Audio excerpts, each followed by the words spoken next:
lakad po natin sa sidewalk, ano?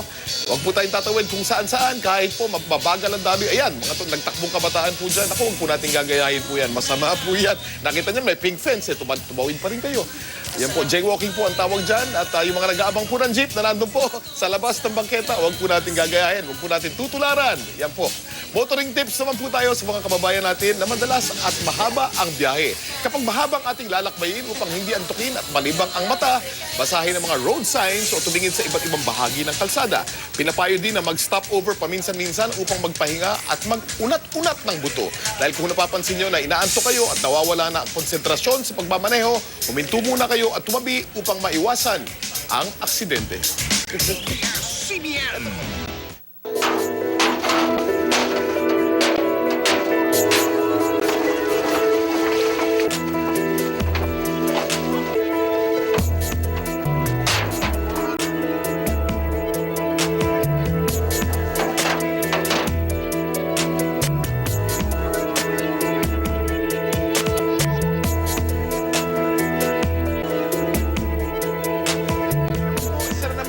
Ang humingi ng ating tulong. Panoorin po natin to.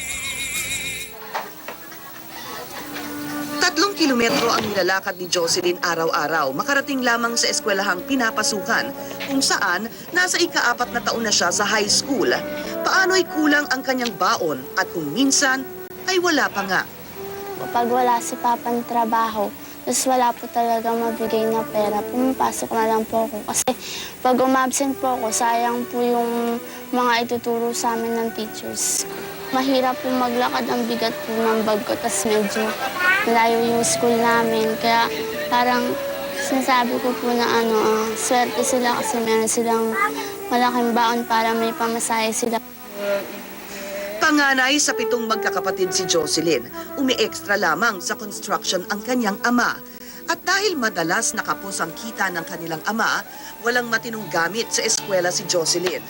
Tulad ng kanyang sapatos na 3 taon na niyang ginagamit na halos masisira na sa kalumaan sa araw-araw na paglalakad papuntang eskwelahan. At ang bag na tinatahi lamang daw niya upang may mapaglagyan ng mga gamit sa eskwela.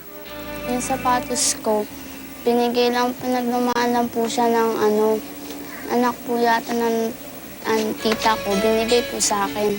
Yung isa ko pong bag, luma na po siya, tapos pag nilalagyan ko po ng gamit, natatanggal na. Patuloy na inspirasyon ni Jocelyn ang hirap ng kanilang buhay Kaya, upang napuputol magsumikap yung sa pag-aaral. niya po, hawakan niya po, kaya Consistent hindi ko honor na student si gumagamit. Jocelyn. Patunay ang mga medalyang ito na nagsilbi na ring dekorasyon ng kanilang munting tahanan. Pag nakapagtapos naman po ako, tapos nakahanap ako ng magandang trabaho, meron na po kaming panggastos dito sa bahay. Hindi na rin po ako maghihirap kasi nadanasan ko na po yung dati. Sa susunod, puro parang madadanas ko na po kung ano yung bunga ng pinaghirapan ko. At kung mapapalitan ang kanyang lumang sapatos at sira-sirang bag, magiging malaking ginhawa ito para kay Jocelyn. Gusto ko po sana magkaroon ng bagong sapatos para may magamit po ako. Tapos bago din pong bag para hindi na po ako mahirapan sa bag ko na tinatahi ko lang po.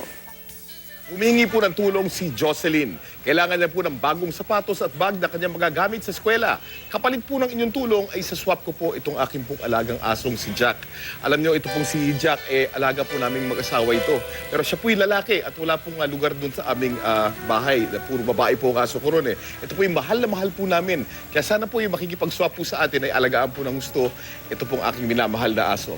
Sa mga nais po makipag-swap, tumawag lamang po sa numero 415-2272, local 5409 o 7121. Ngayon pa lang ay nagpapasalamat na kami, kapamilya.